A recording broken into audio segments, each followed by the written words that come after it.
Hola a todos y bienvenidos a este curso. A nombre de Elite Training les doy la bienvenida a una introducción a los sistemas de medición de gas natural.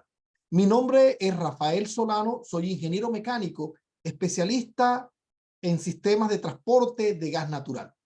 Soy certificado en el Departamento de Transporte de Estados Unidos para la operación y mantenimiento de sistemas de transmisión y de transporte de gas natural. He trabajado durante 25 años en la industria del oil and gas y he estado involucrado en procesos de transporte de gas natural, GLP, LNG. He realizado consultorías y trabajo en Colombia, en Perú, en República Dominicana, en Brasil, en Chile. He estado vinculado a esta industria por muchos años y este tema del LNG, de la medición del gas natural y de los temas asociados al GLP son parte de mi pasión y espero transmitirles algo de conocimiento respecto a la medición del gas natural. Iniciemos.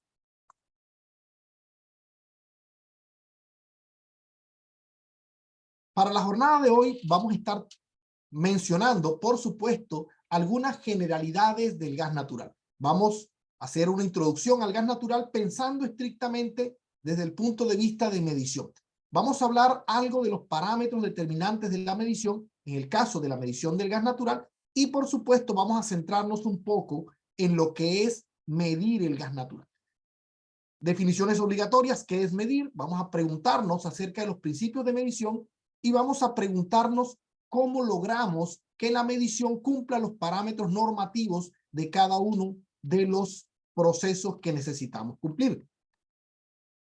Primer elemento, vamos a hablar de qué es el gas natural. Bueno, el gas natural es una mezcla de hidrocarburos, generalmente livianos, encabezados por el metano y que está compuesto en un 80-90% por esta molécula. El resto de componentes, el resto de porcentajes está representado por algunos hidrocarburos medianos que constituyen la cadena del GLP y algunos hidrocarburos más pesados que constituyen o bien las naftas o residuos pesados de los procesos de producción.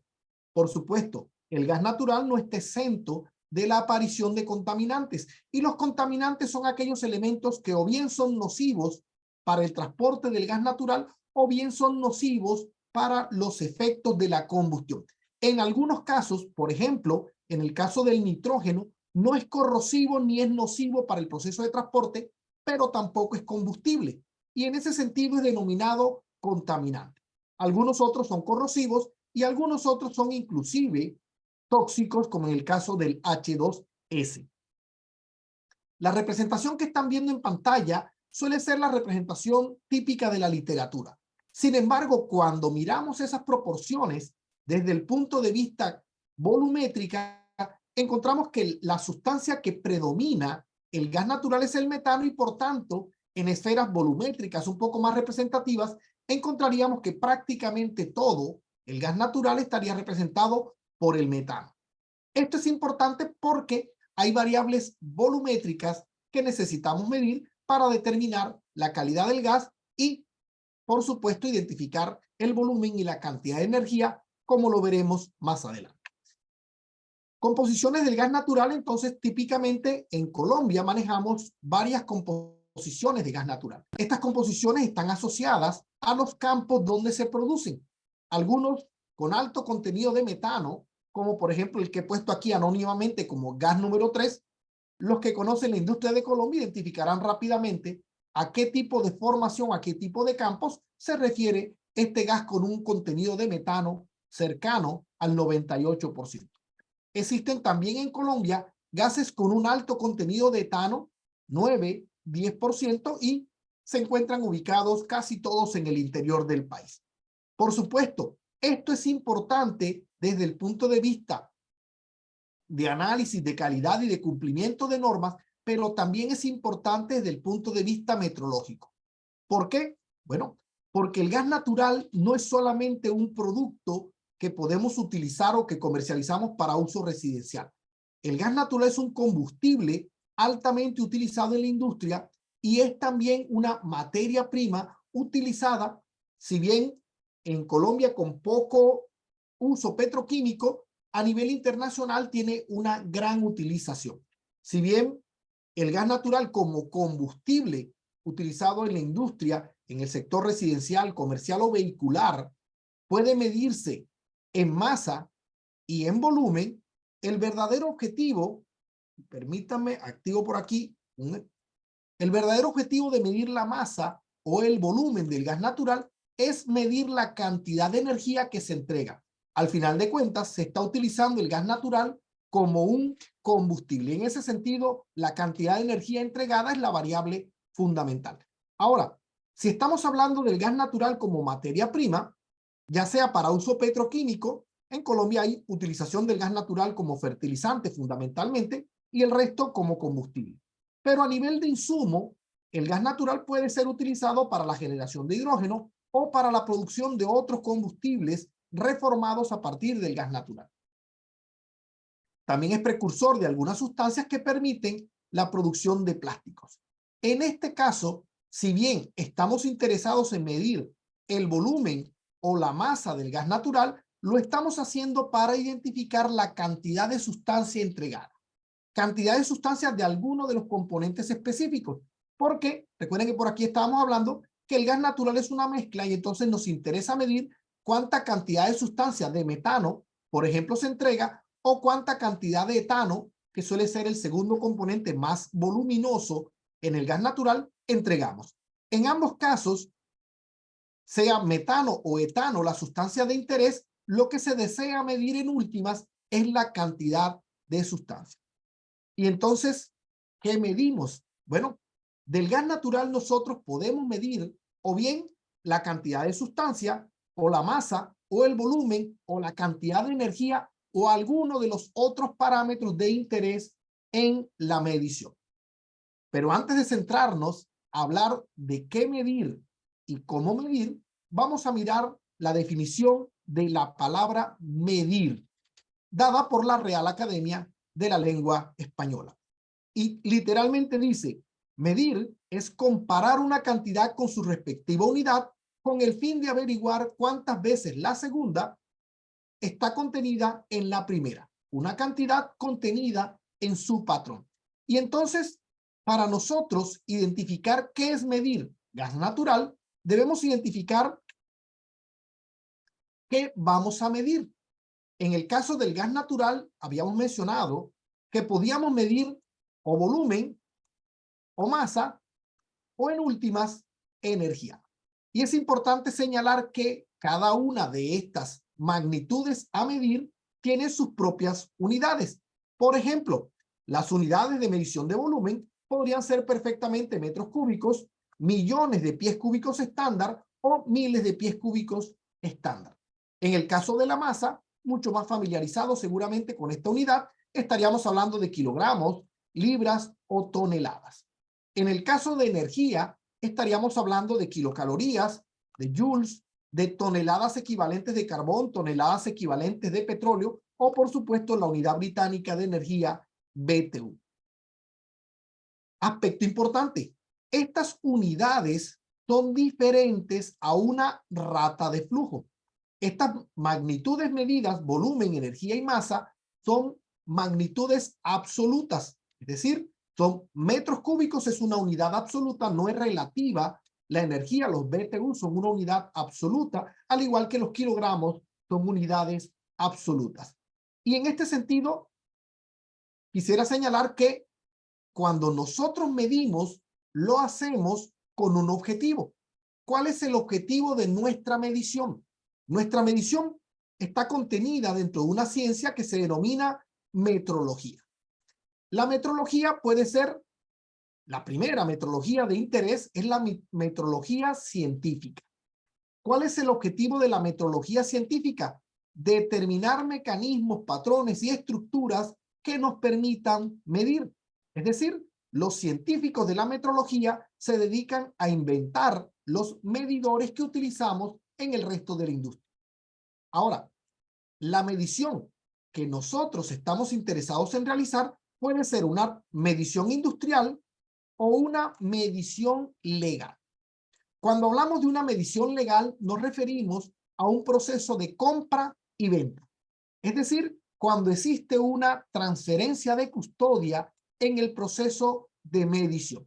Eso es lo que se denomina transferencia de custodia y está cobijado generalmente por las regulaciones internacionales de metrología legal, y en el caso particular de los países generalmente está cubierto por su Ministerio de Comercio o similar, y en el caso de la medición industrial está más cubierto por los organismos metrológicos del país.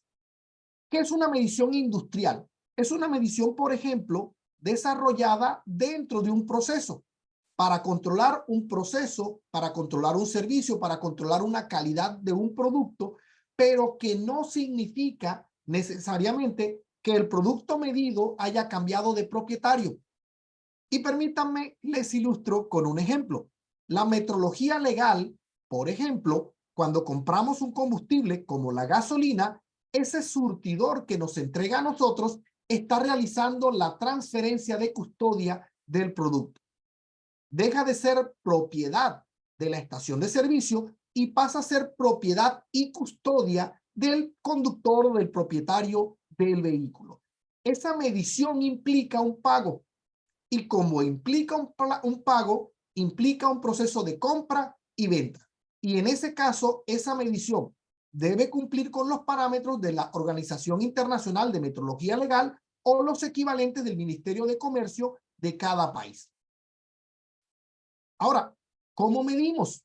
Bueno, nosotros podemos medir versus diferentes variables o diferentes sistemas de referencia. La medición versus el tiempo, estaríamos entonces hablando de una rata de flujo más que de un volumen, y estaríamos hablando entonces, por ejemplo, mediciones dinámicas que tendrían como unidades referentes metros cúbicos por hora, pero perfectamente podrían ser pies cúbicos por segundo, litros por minuto, galones por minutos o cualquier otra unidad relativa al tiempo. Cuando hablamos de medición estática, ya no respecto al tiempo, hemos quitado la variable tiempo y estamos volviendo a la variable absoluta. Metro cúbico, litros, galones, pie cúbico. Serían nuestras unidades independientes del tiempo. Cuando hablamos de medir el gas natural respecto a una variable, pudiéramos estar hablando de medir el gas natural en virtud de la cantidad de sustancia o de la masa de gas natural absoluta, contenida o entregada.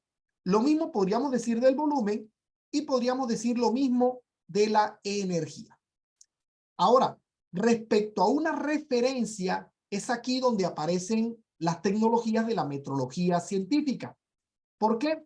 Porque difícilmente nosotros pudiésemos tomar el gas natural y hacer lo que hacemos, por ejemplo, con los líquidos. Nosotros podemos llevar un recipiente de 1 litro exacto y llevarlo a una estación de servicio y pedir que nos entreguen 1 litro exacto de un volumen determinado. En el caso del gas natural y de todos los gases, son sustancias que son difíciles de contener y por supuesto toman la forma, el volumen, el tamaño del recipiente que los contiene. Es decir, si yo llevo un recipiente de 2 litros, pues la cantidad que me entreguen ocupará un volumen de 2 litros. Si llevo un recipiente de 10 litros, ocupará un volumen de 10 litros.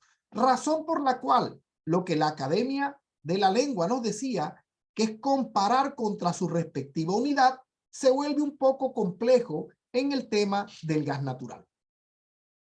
Básicamente porque es difícil transportar un pie cúbico como referencia o un metro cúbico, y por supuesto, si hablamos de mediciones de flujo, es mucho más complejo imaginarnos que estamos llevando 1 metro cúbico por hora, que representaría una especie de absurdo, porque no hay forma de transportar ni el tiempo, y en este caso una magnitud de flujo respecto al tiempo sería un patrón complicado de transportar, bueno, de imaginar en sí. Entonces, cuando hablamos de medición de gas natural, prácticamente muy pocas mediciones directas nos quedan. La mayoría de mediciones serían mediciones indirectas. Y las mediciones indirectas pueden ser mediciones inferenciales, es decir, vamos a inferir un parámetro a partir de otro, o pueden ser mediciones directas a través de alguna especie de volumen contenido. Vamos a mirarlos desde el punto de vista de las 3 variables que nos interesaban. Decíamos que nos interesan las mediciones o en volumen, o en masa, o en energía. Voy a empezar por la más sencilla de todas, que sería la medición volumétrica. Para realizar una medición volumétrica, nosotros podríamos utilizar una referencia volumétrica, es decir, un recipiente calibrado contra el cual comparemos un número de volúmenes. Es más o menos hacer lo mismo que mencionábamos con el recipiente de 1 litro, pero lo hacemos dentro de una cámara hermética que está contenida dentro de un medidor. Ya veremos en los ejemplos y dirán, estos son los medidores volumétricos, pero básicamente existen de 2 tipos. Medidores volumétricos rotativos y medidores volumétricos tipo diafragma. En cuanto a mediciones inferenciales o mediciones indirectas que infieren el volumen a partir de otra variable, aparecen mediciones muy interesantes, como por ejemplo las turbinas. Si bien las veremos más adelante en qué consisten, les adelanto que una turbina básicamente es un rotor que se mueve en la medida en que pasa la cantidad de gas por un conducto específico. El medidor ultrasónico, en últimas, también está midiendo la velocidad del flujo, pero lo está utilizando un pulso ultrasónico para determinar esa velocidad. Existen otros principios que utilizan fenómenos físicos mucho más complejos, como por ejemplo las platinas de orificio. Las platinas de orificio miden la caída de presión alrededor de una restricción específica para identificar, en virtud de eso, cuánto caudal está pasando. Una nueva tecnología más reciente es el Beacon, que es una especie de evolución de las platinas de orificio, en las cuales también se mide una presión diferencial y con ella se infiere, como el nombre lo indica, una cantidad de flujo que está pasando en un determinado tiempo. Los medidores tipo masa son medidores de alta tecnología en la mayoría de los casos, y el principal medidor de masa que se encuentra disponible en el mercado es el medidor tipo Coriolis. Los medidores tipo Coriolis utilizan la aceleración de Coriolis, que depende fundamentalmente de la masa. ¿Recuerdan la ecuación? Fuerza es igual a masa por aceleración. Pues esta ecuación convertida en medidor, al final lo que está haciendo es midiendo una fuerza en virtud de una aceleración para determinar lo que realmente le interesa, una masa. El equipo conoce perfectamente la fuerza y la aceleración de Coriolis disponible en un medidor, y lo que le falta inferir es la masa. Existen otros medidores de masa que son denominados medidores térmicos. Los medidores térmicos utilizan la capacidad de una sustancia, en este caso del gas natural, para absorber calor. Así como el agua sirve para refrigerar, el aire sirve para refrigerar o para enfriar cualquier otra cosa, pues el gas natural también tiene la capacidad de absorber calor, en virtud de su masa y de su C sub P, su coeficiente de absorción, en este caso de calor, para llamarlo de alguna manera. Esos medidores nos permiten obtener directamente la masa medida, o en el caso de los medidores inferenciales nos permiten obtener algo que podría ser el volumen. Y les dije algo que podría ser el volumen porque veremos más adelante que aún hay tarea por resolver. En cuanto a la medición de energía, no hay medidores directos de energía asociada al gas natural, pero sí existen equipos que nos permiten determinar variables asociadas a la energía que de alguna manera se van a transformar en nuestra medición de energía. No se preocupen, más adelante trataré de explicar un poco cómo funcionan o para qué funcionan estos equipos: cromatógrafos, densitrómetros y calorímetros. Cuando hablábamos de metrología de transferencia de custodia, hablábamos de metrología legal.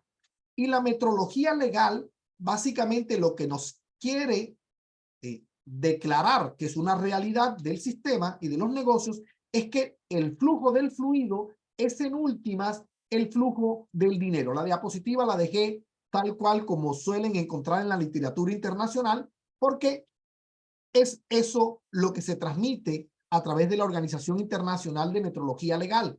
Medir producto es medir o contar dinero.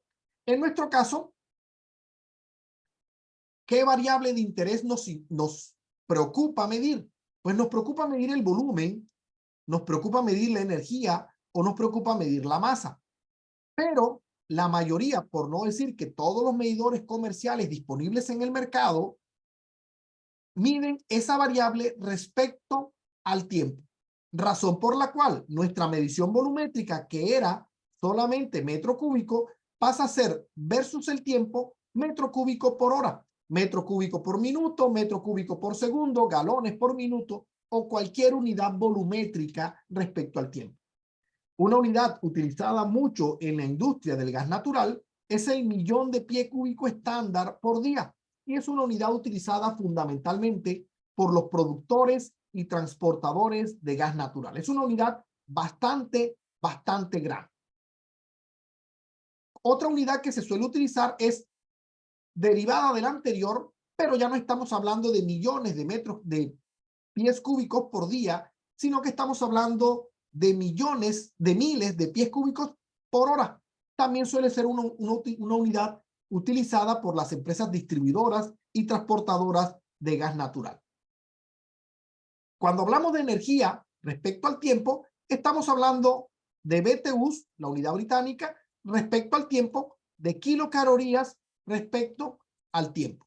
En el caso de la masa, pudiéramos estar hablando de kilogramos por hora o de libras por minuto, solo por mencionar algunos. Decíamos que nuestros medidores eran inferenciales o volumétricos. Veamos uno de los principales representantes de la medición volumétrica: las turbinas y los medidores ultrasónicos. Los medidores ultrasónicos y las turbinas básicamente están midiendo la velocidad del flujo al interior de la tubería. Un medidor ultrasónico, lo veremos más adelante, es un equipo de alta tecnología, alta precisión, utilizado hoy por hoy como uno de los estándares de la industria, gracias a la significativa reducción de costos que ha tenido la tecnología de medición de gas natural y de líquidos por ultrasonido. Una gran aceptación del mercado, una tecnología consistente que garantiza buenos resultados, entonces se ha venido convirtiendo en uno de los estándares del mercado. Otro equipo que también mide gas natural volumétrico en virtud de la velocidad es la turbina. La turbina ha sido, y seguramente demorará mucho más tiempo en el mercado, convertida como en el dominante de este principio de medición. Medir velocidad para determinar el caudal. ¿Cómo funciona la turbina? Para mencionar el primero de los elementos, y aquí me disculpan, he traído una turbina de agua, pero es mucho más fácil de explicar con una turbina de agua. La turbina de gas es esta, pero básicamente quiero que se imaginen que este es un flujo, en este caso es un líquido, que está viajando por esta tubería. Al llegar a este rotor, que es el que le da el nombre al medidor tipo turbina, pues básicamente impacta los álabes de la turbina y los obliga a rotar. Es evidente que mientras más flujo pase, más rápido girará nuestro rotor. Los medidores tipo turbina generalmente tienen acoplado un sensor de flujo que básicamente está leyendo cada vez que un aspa gira o cada vez que un aspa se acerca a este detector de proximidad. En este caso, cuando el detector de proximidad lee que un aspa ha pasado, pues genera un pulso. Y ese pulso es contabilizado como una unidad equivalente de volumen. A esa unidad equivalente de pulso versus volumen se le denomina K-factor o factor K. Es un factor de conversión entre los pulsos y el volumen y es propio de cada turbina. Es una especie de huella digital de cada turbina. Unas turbinas tendrán un K-factor parecido a su hermana de fabricación, pero será ligeramente distinto porque es una especie de huella digital. Para efectos de la transferencia de custodia, los K-factor de cada turbina deben ser incorporados o plasmados al diseño y deben ser incorporados a la placa del producto o al proceso metrológico asociado. En el caso de la turbina de gas natural es un poco más compleja, por eso utilicé inicialmente el diseño de agua o de líquidos. En el caso de la turbina de gas natural es un poco más compleja porque para garantizar que estamos midiendo efectivamente el flujo de gas natural, se tiene una especie de difusor. Este difusor que se encuentra aquí, básicamente lo que hace es que obliga a que el flujo se vaya por la periferia. Al irse por la periferia encuentra a estos rotores. Las turbinas de medición de gas natural pueden ser de rotor único o pueden ser de doble rotor, como en este caso.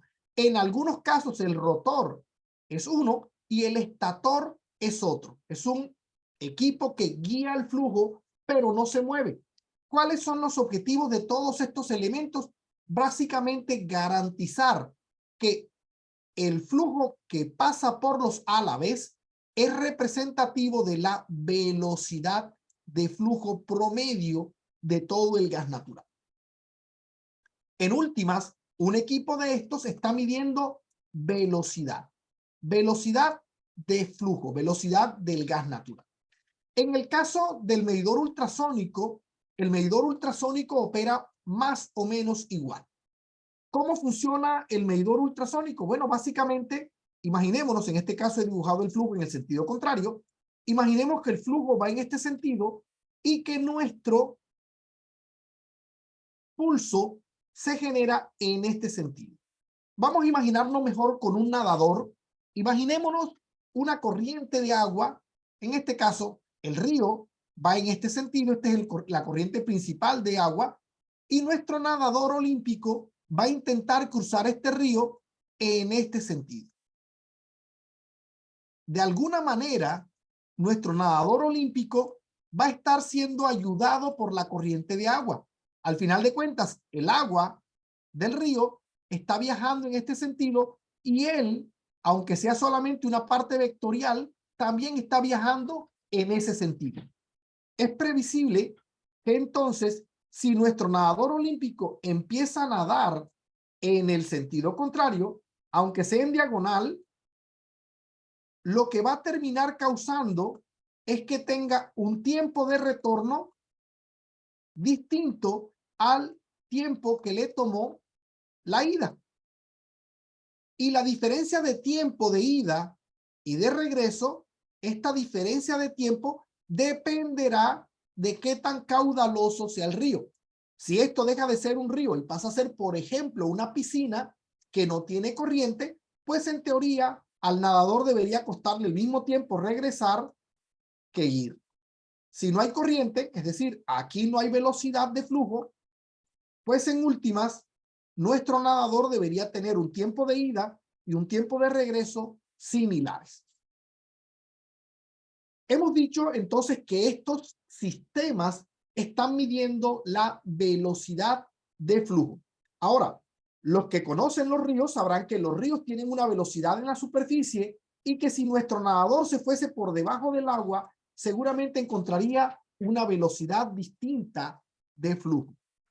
Dado que existen diferentes velocidades de flujo en diferentes niveles de profundidad en nuestro río, pues la medición del volumen debería declarar que el nadador viajó por la superficie o si viajó por debajo de la superficie. Eso, para efectos de un medidor de transferencia de custodia, significa que el fabricante tiene que determinar qué tipo de flujo está teniendo al interior de la tubería. Si tenemos un medidor diseñado para calcular la velocidad, sería importante saber qué tipo de perfil de flujo tenemos. Por ejemplo, un flujo laminar que siempre nos han dibujado como un perfil perfectamente simétrico al interior de una tubería, pues este perfil en 3D sería algo como este. Este perfil de velocidad tiene una velocidad en punta en el centro y tiene una velocidad muy distinta en los extremos. Más, es una velocidad distinta en cada una de las posiciones diametrales del sistema. A lo largo de todo el diámetro que iría desde esta punta hasta esta, en cada uno de los segmentos intermedios vamos a encontrar un perfil distinto de velocidad. Así que nuestro medidor inferencial que mide velocidad debe ser capaz de computar qué tipo de perfil de flujo tenemos, ya sea flujo laminar o flujo turbulento, donde casi cualquier punto del diámetro interno de la tubería lleva la misma velocidad, o sea un flujo laminar. Esta variable el fabricante no la puede dejar desconocida. Para ello, los fabricantes han tenido que idear mecanismos, o bien para garantizar que se desarrolla un flujo totalmente turbulento, de tal forma que la velocidad promedio se parezca a la velocidad medida en cualquier punto, o bien para computar velocidades y perfiles de flujo laminar. En el caso de los medidores ultrasónicos, los fabricantes han solucionado ese problema agregando múltiples transductores. Fíjense que este medidor tiene una cantidad importante de transductores. Lo mismo ocurre del lado contrario, en el cual si uno mirase el flujo de frente, y digamos que este es el perfil, disculpen el diámetro, pero el medidor genera un pulso en este sentido, que lee en este extremo, luego genera un pulso en este sentido y lee en el diámetro opuesto. Luego tiene uno, fíjense que tiene uno exactamente atrás y tiene uno parecido aquí que viene en este sentido y uno en el otro lado que hace lo mismo en el sentido contrario. Con tantos puntos de medición, en algunos casos con rebotes a la pared del cuerpo del medidor o en algunos casos con medición directa, el fabricante, inclusive algunos fabricantes agregan un haz de pulsos verticales. El fabricante lo que está haciendo es garantizando que él está midiendo el perfil de flujo completo. Los medidores ultrasónicos tienen un algoritmo matemático suficientemente complejo para determinar si su flujo es laminar, turbulento o intermedio, de tal forma que inclusive los flujos de transición pueden ser medidos con un medidor ultrasónico. Eso explica la alta aceptación que han tenido los medidores ultrasónicos en el mercado. Los medidores de turbina han tenido que optar por soluciones un poco más complejas, y aunque los medidores ultrasónicos también utilizan las mismas soluciones, pues en el caso de los medidores de turbina se hace mucho más indispensable la adaptación, la adoptación de estos, el adoptar estos fenómenos, estos elementos de medición. ¿Cuáles son esos elementos que deben adoptar los fabricantes de medidores de turbina? Bueno, primero, necesitan agregar un número de tramos aguas arriba, generalmente compuestos por 10 diámetros de tubería recta. Estos 10 diámetros, 5 diámetros y 5 diámetros completan 10 de tubería recta antes de entrar al medidor. Adicionalmente, algunos fabricantes, ahora se ha convertido en el estándar, han agregado un acondicionador de flujo. Este acondicionador de flujo no es más que una placa perforada con algunos orificios distribuidos simétricamente o asimétricamente, dependiendo del fabricante, a lo largo, bueno, en toda la superficie de una placa. ¿Cuál es el objetivo? El objetivo es, dado que cada orificio de paso tiene un área determinada, la cantidad de flujo que puede pasar a través de dicho orificio será proporcional al área. De tal manera que si el flujo, y voy a dibujar aquí, el flujo viniese, por ejemplo, así, donde aquí en esta punta está la máxima velocidad, pero fíjense que aquí atrás hay muy poca velocidad y aquí hay mucha velocidad a la misma altura del diámetro, pues al pasar por la placa acondicionadora de flujo, van a tener más o menos una distribución más uniforme de las velocidades de flujo promedio de cada uno de los segmentos. Esto es lo que hace la placa acondicionadora de flujo. Trata de homogeneizar el perfil de velocidad para que ingrese la turbina y la turbina pueda medir la velocidad correcta. Pero aquí aparece un primer problema. ¿Cuál es el primer problema? Que nuestra ecuación que nos dice que el caudal es igual a la velocidad por área y que en últimas el caudal es igual al volumen sobre el tiempo, tiene una pequeña, una enorme dificultad. ¿Cuál es esa enorme dificultad? Que resulta que el gas natural es un fluido compresible. ¿Qué significa eso? Que este volumen de gas natural se puede ver afectado por la presión y por la temperatura. Si yo ejerzo sobre este volumen de gas natural, que aquí tengo un metro cúbico representativo a escala contra una persona, esto ocupa un metro cúbico, pues este metro cúbico, si yo lo comprimo 20 veces, es decir, aumento la presión hasta cercana a los 20 bares, pues lo que voy a tener es en últimas un volumen que aquí tiene un metro cúbico, pues aquí a duras penas tiene un poco más de un pie cúbico. ¿Qué ha pasado con nuestro volumen? Pues lo que ha pasado es que se ha reducido significativamente porque hemos aumentado la presión sobre nuestro volumen. Y entonces cuando nosotros medimos velocidad, medimos la velocidad del gas natural a las condiciones en las que está circulando por la tubería. Eso significa que para poder hacer la medición a condiciones reales o a condiciones comerciales del gas natural, necesitamos completar varios elementos de medición. Necesitamos poder medir la presión y necesitamos poder medir la temperatura. Porque si bien aquí yo les mencionaba que el volumen se reduce por efecto de la presión y la temperatura, también es cierto que no funciona igual la compresión de gas natural que la compresión de aire o que la compresión de solo nitrógeno o la compresión de solo etano o la compresión de solo metano. Cada gas responde de forma diferente. Al final de cuentas, estas ecuaciones que yo mencionaba que obligan a la reducción de volumen, de presión y temperatura, son ecuaciones de gases ideales. Pero el gas natural es un gas real y se comporta ligeramente distinto del comportamiento ideal. A ese comportamiento ligeramente distinto se le denomina en la industria del gas natural Z.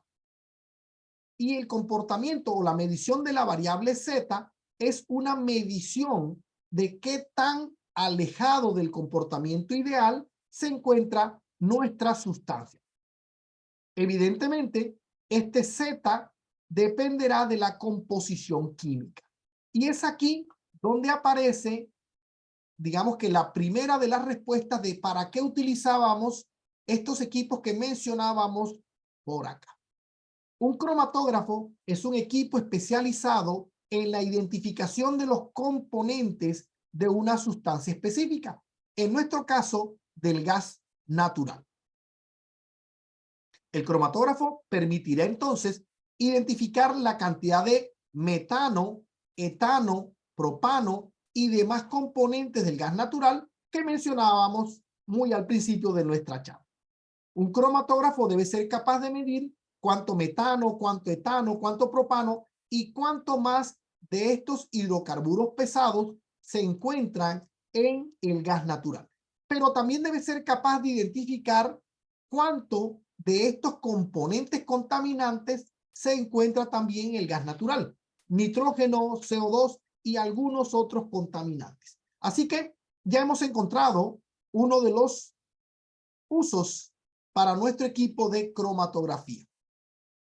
Equipos complementarios requeridos en algunos países incluyen densitómetros, medidores de punto de rocío, medidores específicos de poder calorífico, medidores específicos denominados calorímetros, medidores específicos de contenido de agua y medidores específicos de algunos contaminantes como el azufre. Todo eso orientado no solamente a la medición en sí, sino también a la calidad del gas, que sería, por ejemplo, tema para una conferencia independiente, hablar de la calidad del gas natural y, por supuesto, las exigencias normativas de cada país respecto a lo que significa calidad de gas. No es un concepto universal. Lo que en Colombia se considera gas en condiciones de transporte o condiciones aptas o comerciales es denominado gas en condiciones RUT, pero en otros países es conocido como gas en condiciones venta. En otros países el gas en condiciones venta tiene gas en condiciones venta del norte, gas en condiciones de venta del occidente o del sur. Ejemplos: Argentina, Brasil, Chile, México, Estados Unidos tienen calidades independientes del gas natural en virtud de diferentes regiones. Volviendo entonces a nuestro medidor, ya sabemos que nuestro gas no se comporta como un producto ideal, sino que se comporta como un producto real, que la determinación de la composición nos permitirá en últimas determinar el factor de compresibilidad de dicha sustancia, que será la variable Z. Y todo esto se vuelve un poco más complejo cuando lo convertimos en una ecuación. Nuestro gas natural debe entonces convertir ese volumen sin corregir que nosotros hayamos determinado en virtud de la velocidad, y ese volumen sin corregir debemos convertirlo a unas condiciones comerciales. Esas condiciones comerciales es lo que típicamente se denomina gas en condiciones estándar. El gas en condiciones estándar no es lo mismo en Colombia que en Perú, que en Brasil o que en Estados Unidos. Y aquí aparecen dos nuevos conceptos. Uno, las condiciones estándar. ¿Qué significan? En Colombia, las condiciones estándar para gas natural se denominan condiciones base contractual. Estas son las condiciones en Colombia. Se denominan condiciones base contractual y están regidas por lo establecido como referencia en el Reglamento Único de Transporte de Gas Natural. En el caso de Estados Unidos, se utilizan mucho las condiciones normales. Y si bien condiciones normales y condiciones estándar se parecen mucho, existen diferencias pequeñas, en algunos casos, entre las variables, pero es suficientemente importante como para que en volúmenes muy grandes eso genere una diferencia importante de dinero. ¿Recuerdan por acá una diapositiva que decía flujo de fluido es flujo de dinero? Entonces nuestro sistema de medición debe tener en cuenta las condiciones base contractuales. En el caso de Colombia, las condiciones base contractuales se refieren a una temperatura de 60 grados Fahrenheit y una presión de 14.65 psi-A. En otros países se refieren a una atmósfera y 15.5 grados centígrados. En otros países se refieren a 20 grados centígrados y 101.3 kilopascales. Si se fijan, en últimas, todas estas variables son muy cercanas. Temperatura, presión, se parecen mucho, pero no son exactamente lo mismo. Para poder integrar entonces todas estas variables, imaginémonos que nuestro medidor, este equipo, está midiendo el caudal sin corregir. ¿Por qué? Porque él conoce el área transversal, él la conoce perfectamente el fabricante y está determinando la velocidad. Así que en últimas, este equipo es capaz de medir lo que nosotros habíamos denominado el Q sub U, el caudal sin corregir. Pero requiere identificar a qué temperatura está pasando el gas natural.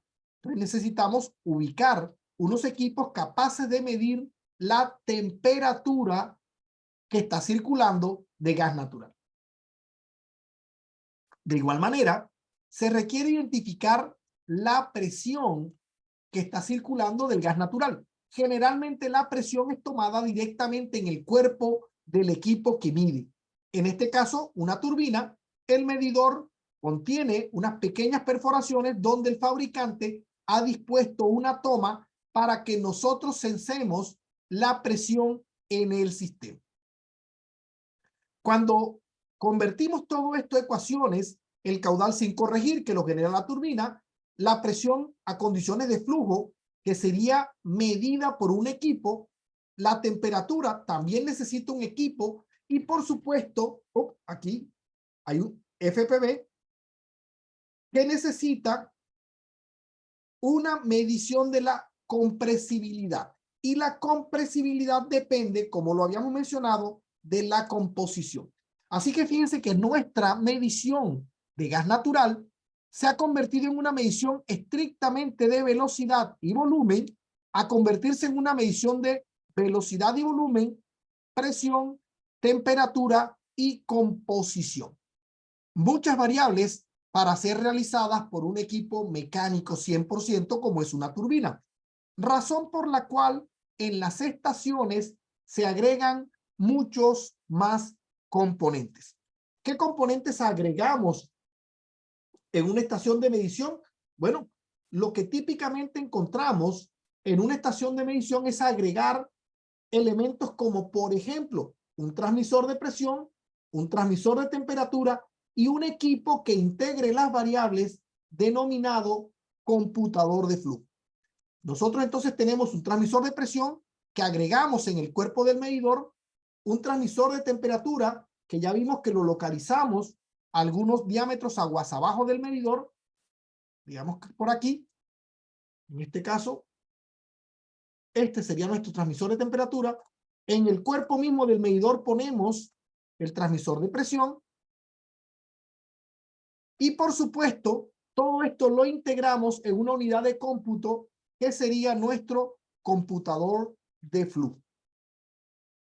La medición entonces, que era estrictamente velocidad y estrictamente volumen, se convierte en una medición de velocidad, volumen, composición y todo esto integrado en un sistema en tiempo real mientras calcula la compresibilidad del gas para determinarnos un caudal corregido. Al final, lo que nos interesa es el caudal estándar.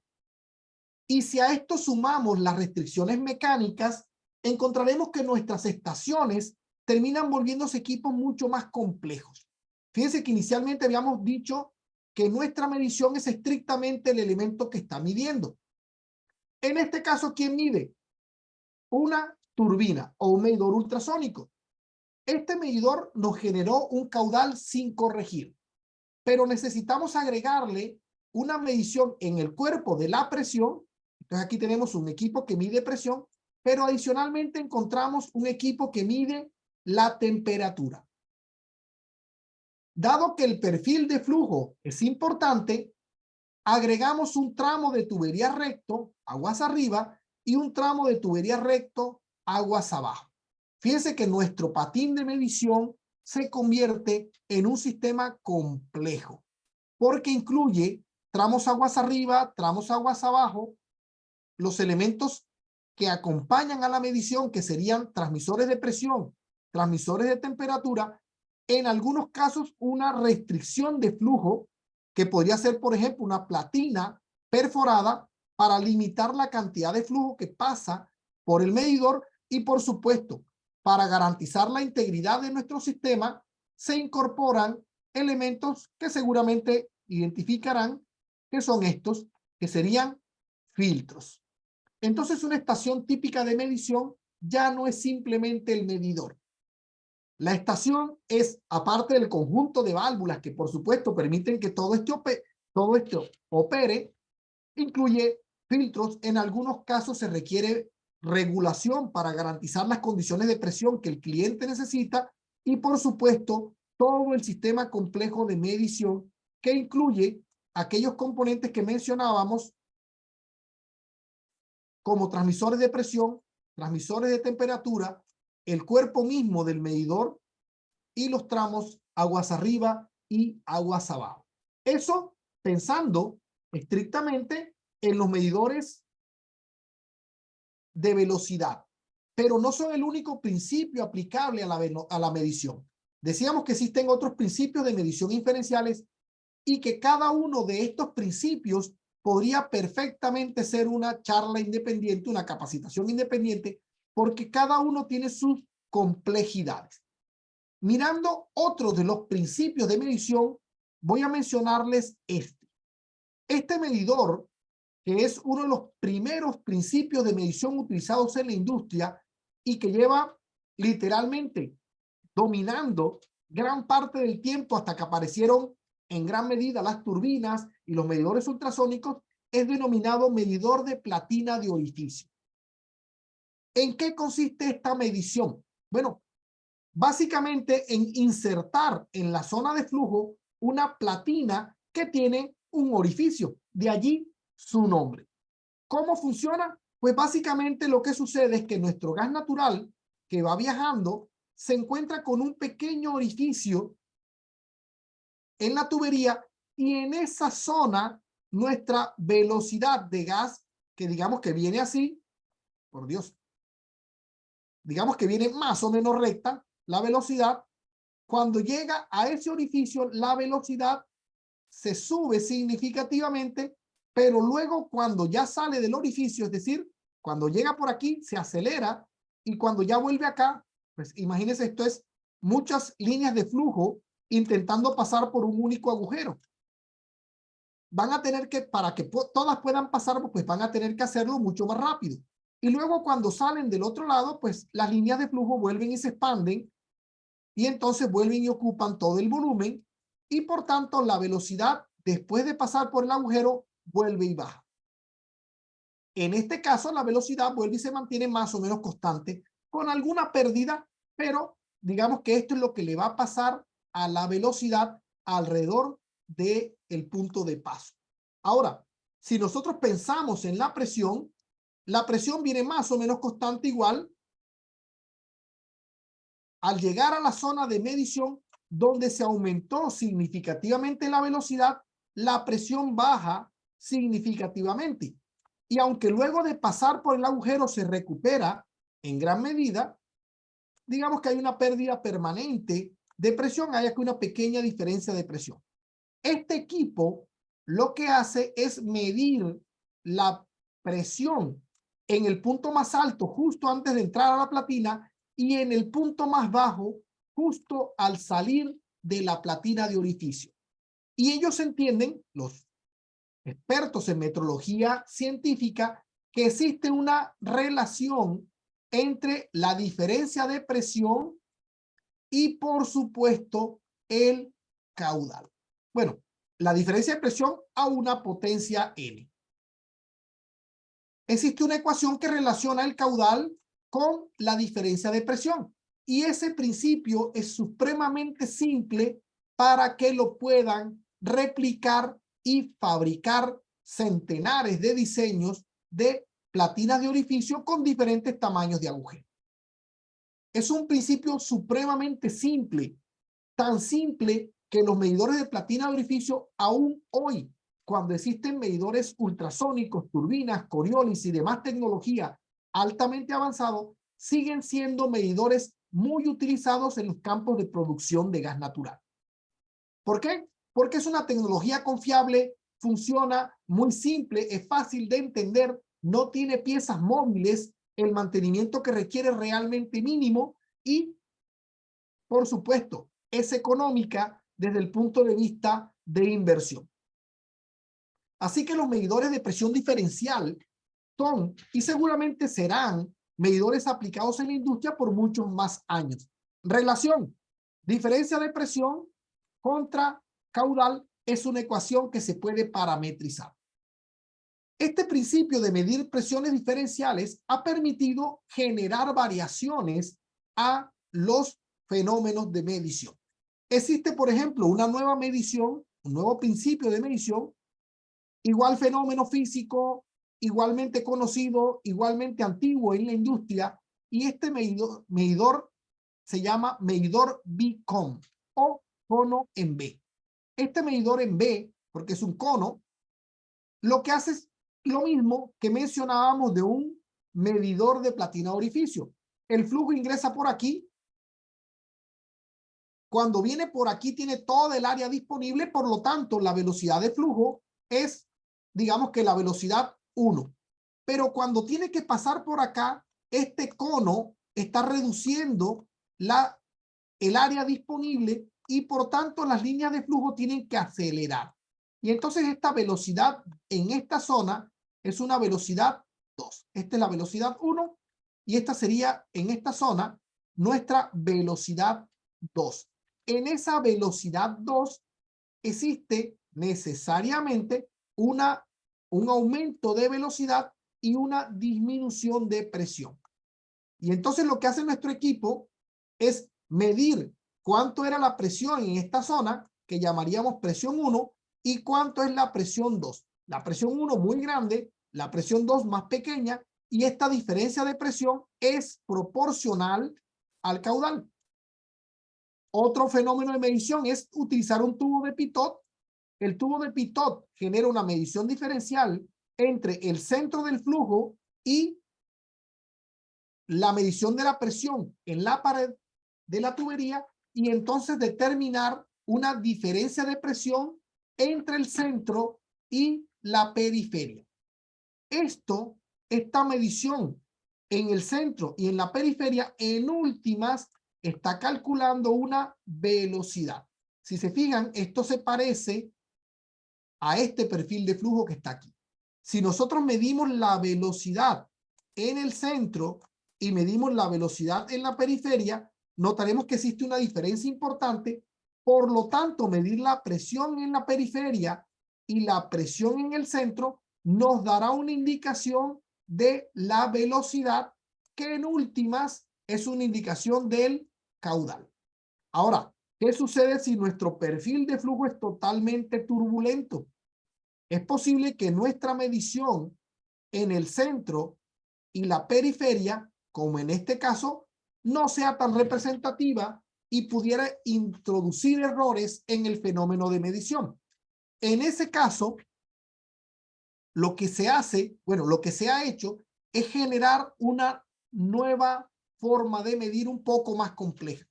Y esa forma de medir un poco más compleja utiliza varios puntos de toma de presión, varios pequeños agujeros distribuidos a lo que sería el diámetro total transversal de nuestra tubería. En ese caso, estaríamos utilizando un medidor de presión promedio. Ese medidor de Pitot promedio genera una mejor lectura de los procesos de flujo que el tubo de Pitot. Pero aún así, está sujeto a que las variaciones de flujo laminar a turbulento afecten el desempeño del medidor. No por nada, estos medidores de tubo de Pitot no son tan ampliamente utilizados en la industria para transferencia de custodia. Para medición de proceso, donde me interesa tener una buena señal de cuánto flujo está pasando, pero no está involucrada una gestión comercial, los medidores de Pitot pudieran ser una alternativa supremamente confiable. Medidores tipo másico son otra alternativa disponible en el mercado. En este caso, los medidores tipo másico pueden hacerlo a través de una medición de diferencia de temperatura o una medición de la fuerza de Coriolis, como los medidores tipo Coriolis. Si bien se tiene la consigna de que los medidores tipo másico generalmente se limitan a pequeños caudales, la realidad es que existen medidores tipo másico de gran diámetro. Y esos medidores tipo másico de gran diámetro permiten medir caudales significativamente grandes. ¿Por qué no se utilizan en medidores de gran diámetro más allá de los laboratorios como se presentan acá? Bueno, básicamente es un tema de costos. Los medidores tipo Coriolis generalmente son fabricados en acero inoxidable o en titanio o materiales de alta tecnología. Dado que medidores de mayor tamaño implican más cantidad de materiales especiales, pues en últimas, tener medidores de gran caudal pudiese ser más costo efectivo con turbinas, con ultrasónicos o con platinas de orificio. Medidores volumétricos de bajo caudal, como por ejemplo estos medidores o similares a estos, como los encontrados en las viviendas, pueden ser el estándar para mediciones de pequeños caudales. Y entonces encontramos que estos medidores volumétricos de medición directa son el estándar para mediciones residenciales y comerciales y algunas pequeñas industrias que consuman muy poco volumen. Otros de los fenómenos de medición están asociados a cámaras calibradas, en este caso lóbulos. Imagínense que esto tiene por dentro unos lóbulos y una cámara, y al final lo que hace es contar cuántas veces este rotor pasa por aquí, porque en últimas, cada vez que da una vuelta genera una entrega de un volumen discreto, un volumen específico, que es el volumen de la cámara. Entonces esto es como tener un recipiente de 1 litro y cada vez que yo lo lleno y lo desocupo, pues he completado 1 litro de volumen. En este caso, en cada ciclo completo un número de volumen, un volumen determinado, y un número de ciclos pues genera un múltiplo número de ciclos por el volumen específico de la cámara. Como les decía, principios de medición y fenómenos de medición, muchísimos. Pero para determinar la energía total, ¿qué hacemos? Pues para determinar la energía total necesitamos un medidor. Este medidor pudiera ser ultrasónico, rotativo, diafragma, pudiese ser una turbina, un ultrasónico, ya lo mencioné, un Coriolis o cualquier principio de medición. Pero para determinar la cantidad de energía es necesario incorporar al proceso un cromatógrafo. Y este cromatógrafo determinará la composición del gas natural para calcular el poder calorífico del mismo.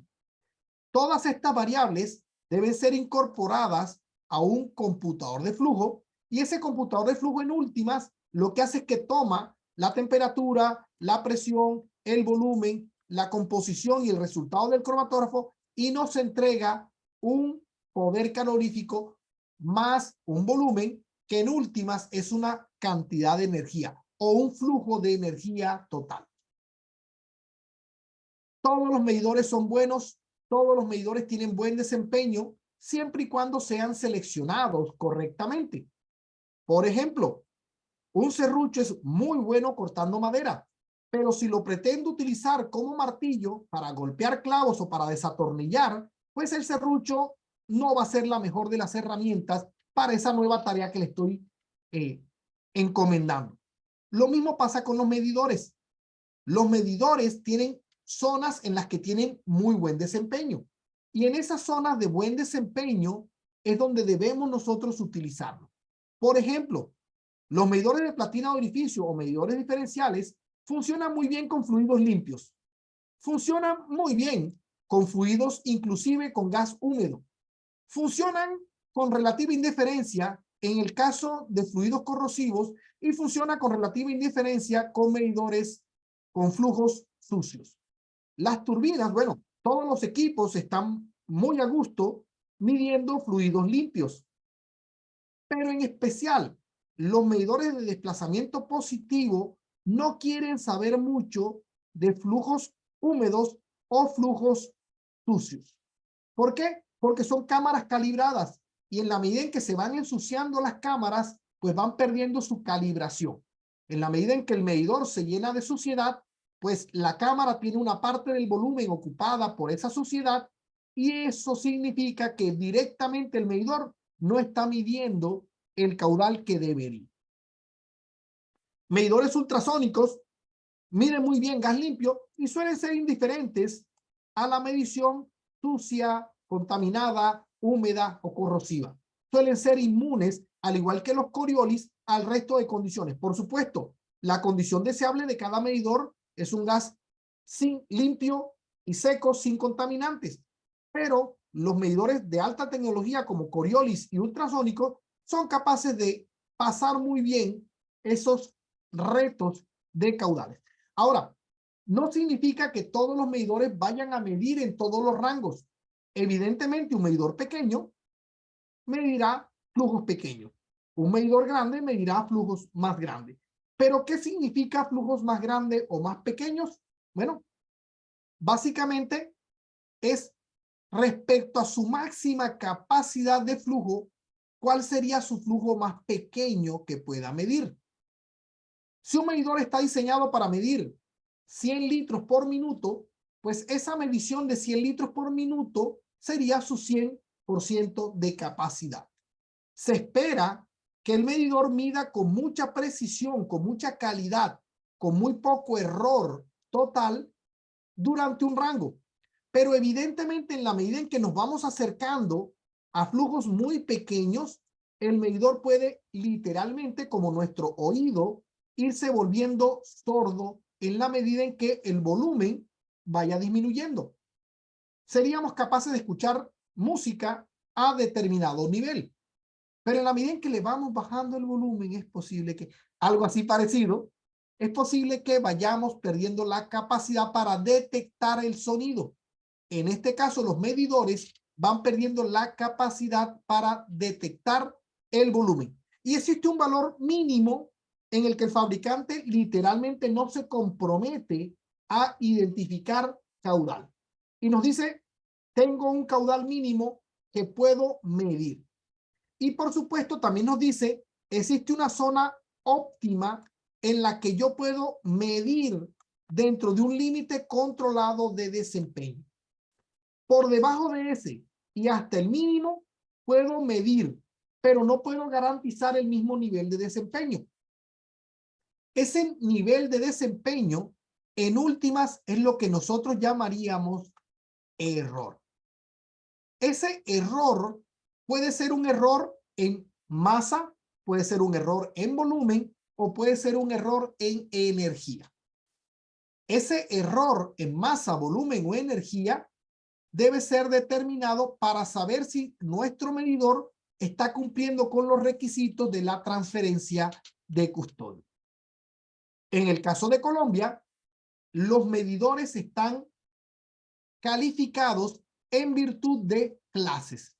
Los medidores muy pequeños que van a estar midiendo por debajo de 280 metros cúbicos por hora, pues van a ser denominados medidores clase D. Y a estos medidores se les puede permitir un error más significativo. Al final de cuentas, tienen una participación volumétrica relativamente pequeña en la industria global colombiana del gas natural.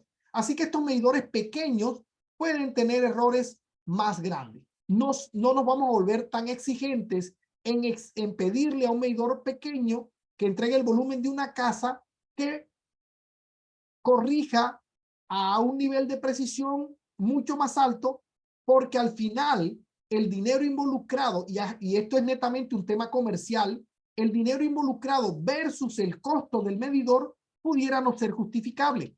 Para ponerle cifras, una instalación de gas natural de una vivienda en Colombia pudiera estar costando entre 300.000 y digamos que 1.000.000 de pesos.